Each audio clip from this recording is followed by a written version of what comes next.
खंडोपंत, आम्हाला असं वाटतं की आपण आणि प्रल्हाद पंत संताजीरावांचा कसोशीनं शोध घ्या, नजरबाज धाडा, हेर नेमस्त करा, पण लवकरात लवकर संताजीरावांपर्यंत पोहोचा। जी, आम्हाला वाटतं संताजीरावांनी वेळीच शब्दांना आवर घातला असता तर ही वेळच आली नसती। पंत, जे झालं ते आता उगाळण्यात अर्थ नाही, विसरून जा आणि स्वराज्यासाठी एक दिलानं एकमेकांच्या सोबतीस या। स्वराज्यात अशी बेदिली नको। खरं तर राणी साहेब, तिथे जे काही झालं त्यात चूक कोणाचीही नव्हती। संताजीराव ज्या अवस्थेतून इथवर येऊन पोहोचले त्याचा विचार करता घायाळ सिंहासारखी त्यांची अवस्था झाली होती। ते चौथावून उठणारच। हो, आणि इथे राजे आजारी, त्यांची तगमग अस्वस्थता वेगळीच। यामुळे दोघांकडूनही शब्दाने शब्द वाढत गेला। आणि राणे साहेब, संताजीराव जरी स्वराज्यात दाखल झाले तरी त्यांना गमावलेले स्थान पुन्हा लाभणं नाही, तितकी वाट नाही पाहू शकत आपण।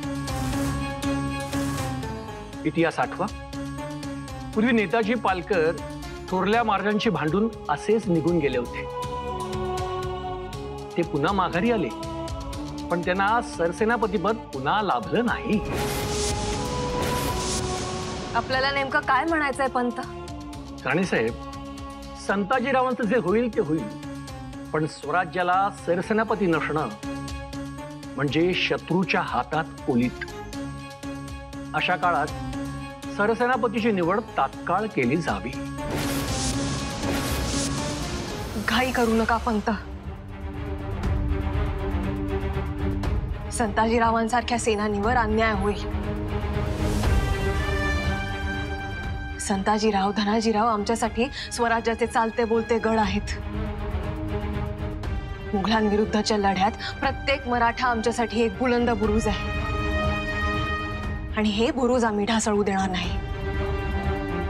स्वराज्यासाठी चटणी भाकर खाऊन काम करणारी माणसं आहेत ही, त्यांना काहीही कमी पडता कामा नये।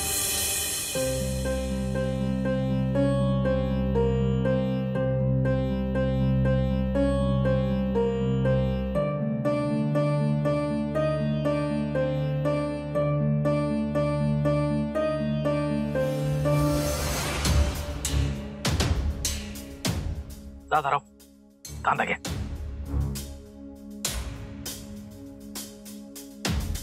दादाराव, आव काय झालं? काय बी नाही, उगा आपल्या जुन्या आठवणींचं कड भाकरीच्या घासाबरोबर घुसळून येतात। आठवणी चांगल्या असल्या तर भाकर चवीची लागल। उगा वाईट आठवणीचा कडवटपणा कशाला तोंडात घ्यायचा? तसं नाही कारभार आहे, त्या आठवणींचा गोडवा आयुष्यभर पुरणार आहे।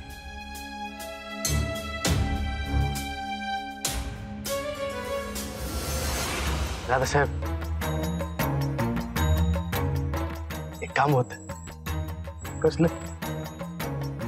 एक नामी संधी आहे, जिंजीकडचं बरंच सैन्य आपल्याला आपल्याकडे वळता येईल। कशाला?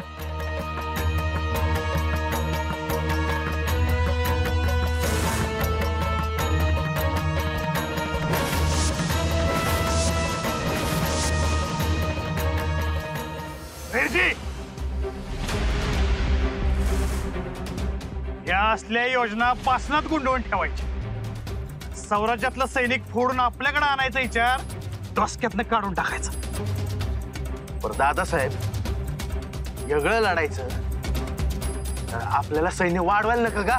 होय, वाढवाय पाहिजे, पण ते राजांशी गद्दारी करून नाही।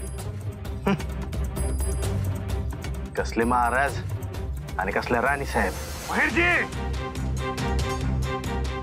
आता इथनं पुढे एक शब्द जरी बोलला तर तुमच्या जीवेचं तुकडं करून या भाकरी ठेवी। या देहाला छत्रपतींचं वचन बांधलेलं आहे, यांच्याबद्दल एक शब्द मी वावगा बोललेला आम्ही खपवून घ्यायचो नाही। आणि सैन्य वाढवून आम्हाला आमच्या जहागिरीचा बाजार मांडायचा नाही. आम्हासनी लढायचं आहे, ते बी स्वराज्यासाठीच. दादाराव, जसं घडल तसं घडल, पण तुम्ही डोसक्यात राग घालून घेऊ नका. अहो तसं नाही तुझी.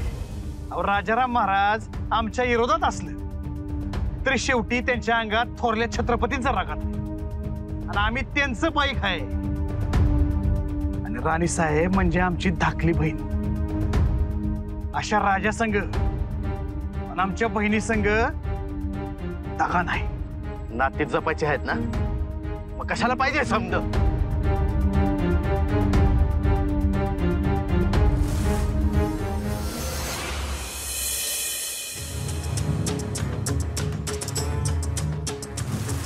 आजची रात्र वैऱ्याची आहे. थोडीशी जरी गलती झाली तरी माझा जीव जाईल. हुशारी बाळगून काम फते करायचे. उमा,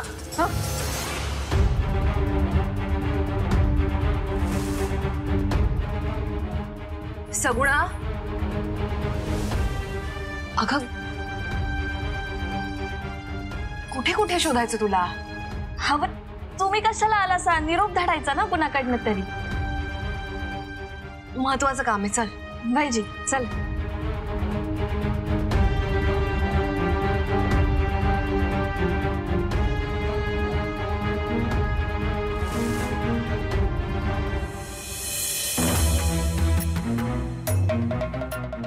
आता काय झालं एवढं त्रागा करून घ्यायला? संताजी, हे संताजीराव आमच्या डोई जड झाला. चौथाला धाकलं छत्रपती समजायला लागला होता यो. अजून काय आगळी केली का त्यानं? आगळी? आमासनी म्हणतो आता पदूर मोगलाईची हाड चगळत होता तुम्ही, आणि ते बी राजांच्या समोर. आणि तुम्ही ऐकून घेतलं सा? राज पुढ्यात होतं म्हणून. स्वराज्याचे सर सेनापती काय म्हणून आमची लायकी काढत होता काय? राजवर मोगलाईच्या उमऱ्यात राहिलो खरं, पण मराठी आप कधी सोडला नाही आम्ही. त्यांच्या दावणीला चौथाला बांधून नाही घेतला आम्ही. स्वराज्यात बेदिली झाली म्हणून स्वराज्य सोडून गेलो. महाराजांचा हुकूम झाला, परत माघारी बी आलो. परिहाच्या उठाठेवी संताजींनी कशापायी कराव्यात? तेच तर म्हणतोय आम्ही. आम्हासनी जाब छत्रपतींनी विचारावा. हे कोण? ते तिथून निघाले ते बरंच झालं. आमच्या दादांच्या अमृतरावांच्या मृत्यूला कारणीभूत हे संताजीच आहेत. आजही त्यांचं नाव ऐकलं ना तर अंगाचा तिळपापड होतो. आमचे दादा आजही आमच्या स्वप्नात येतात ना. रडू नका.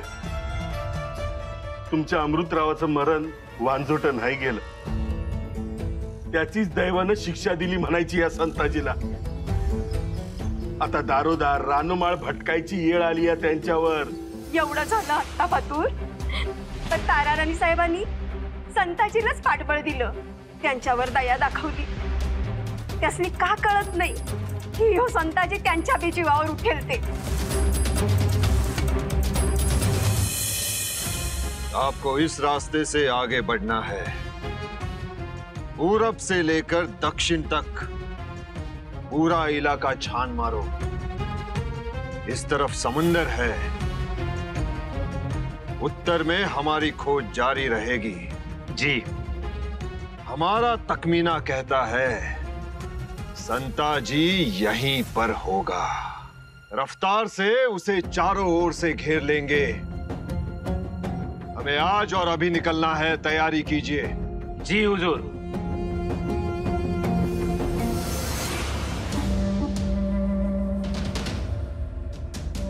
जुल्फिकार.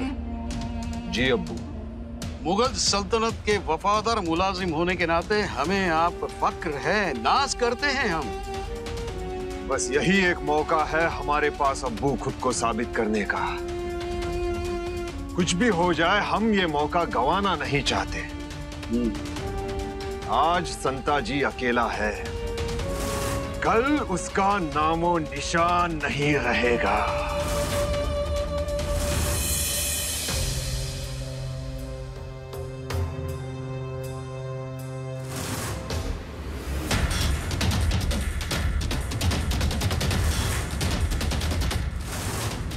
शांत झोपले दोघेही. हात सही वक्ते नाक सोडायला.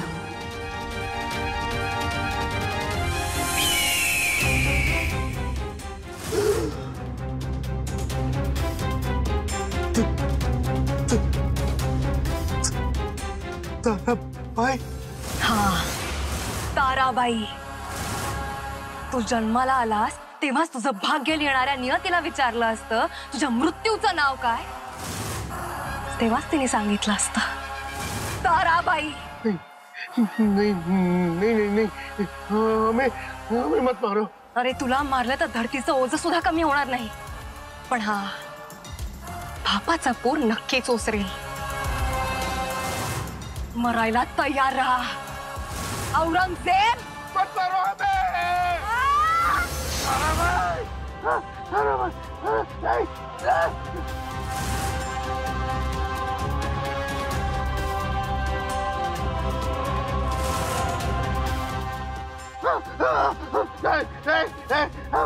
हम तुम्हें मार देंगे ताराबाई. सिपाहियों सिपाहियों सिपाहियों.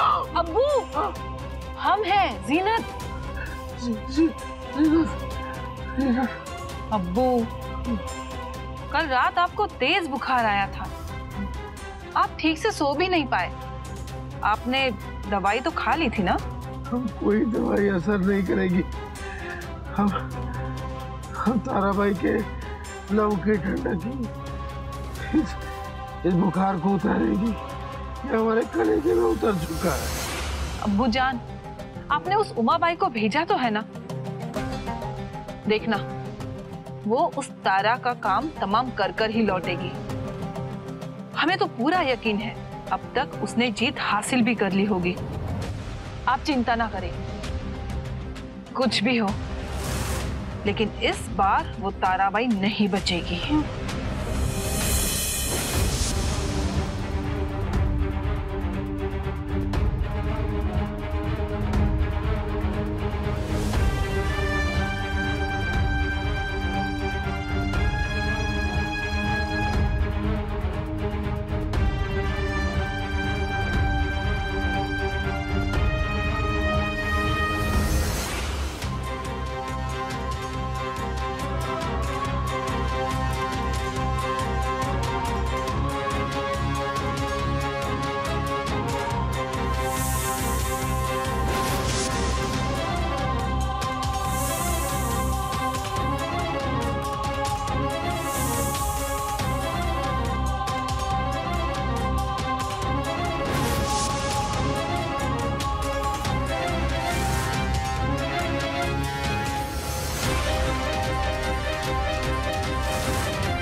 रानी साहब,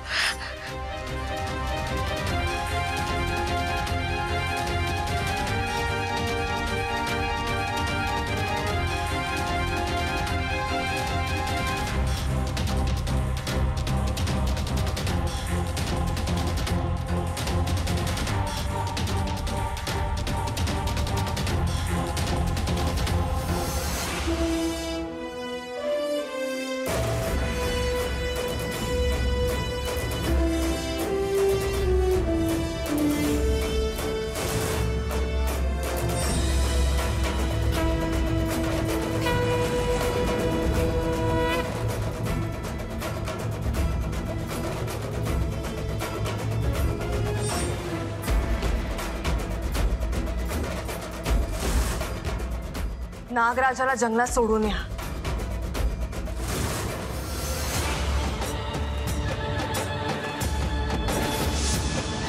तोपर्यंत आम्ही स्वराज्याविरुद्ध फणा उगारणाऱ्यांना मार्गी लावतो.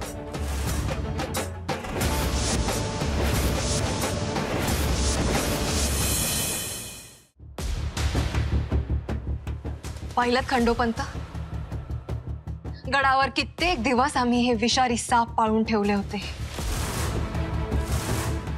आम्ही त्यांच्या समोर दुधाची धार ओतत राहिलो आणि हे आमच्यासाठी इथे गरळ ओकत होते. गरीब पे सरासर गलत इल्जाम होतोय. आम्ही ही कथा केलीच नाही राणी साहेब. आम्हाला माहित होतं तू हेच बोलणार. का बोलू नये? आम्ही थोडी स्वतःहून तुमच्याकडे आलो होतो. तुम्हीच तर घेऊन आलात आम्हाला इथे. आणि तरी हो, आम्हीच घेऊन आलो तुला इथे. पण तुझ्यावर दया दाखव किंवा तू कशी खचलेली पिचलेली म्हणून तुला आधार द्यावा यासाठी नाही. आम्हाला आधीच माहित होतं तू मुघलांची गुप्तहेर आहेस म्हणून. तरी सुद्धा तुला इथे आणून तुझा वापर करून हा बिळात लपलेला साप आम्हाला बाहेर काढायचा होता. थोडक्यात असं समज, या सापांना आमिष म्हणून तुझा उंदरासारखा वापर केला आम्ही. काय तुला काय वाटलं? तुझा तो औरंगजेब एकटाच हुशार आहे? त्याने टाकलेल्या चालीच्या आधीच आमचे आराखडे मांडलेले असतात. कधी कधी त्यांनी अशी चाल खेळावी म्हणून आम्हीच त्याला मजबूर केलेलं असतं. तो आमच्याशी खेळत नाही, आम्ही त्याला खेळवतो. वा राणीसाहेब, ही चाल मात्र अफलातून होती.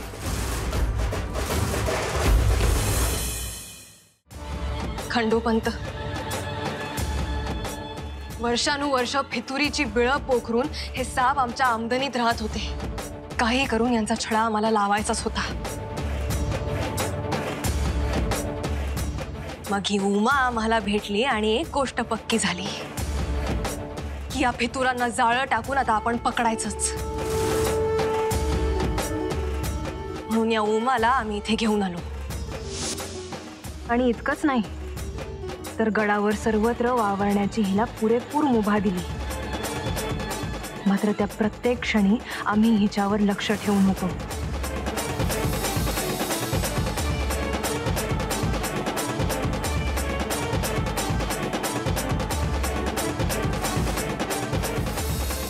हा नाग ताराबाईला कसा डसेल त्याचा इंतजाम केलाय आम्ही.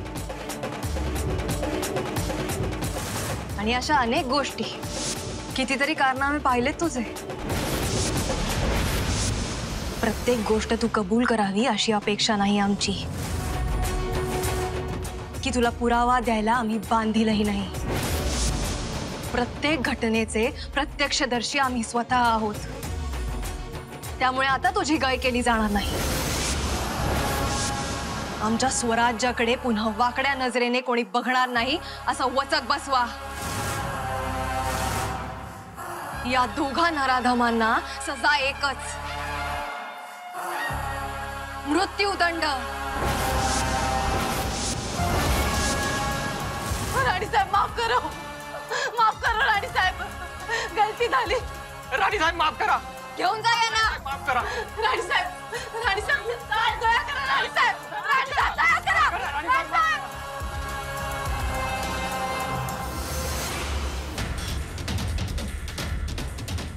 राणीसाहेब, भयंकर आकृत घडले. संताजीराव.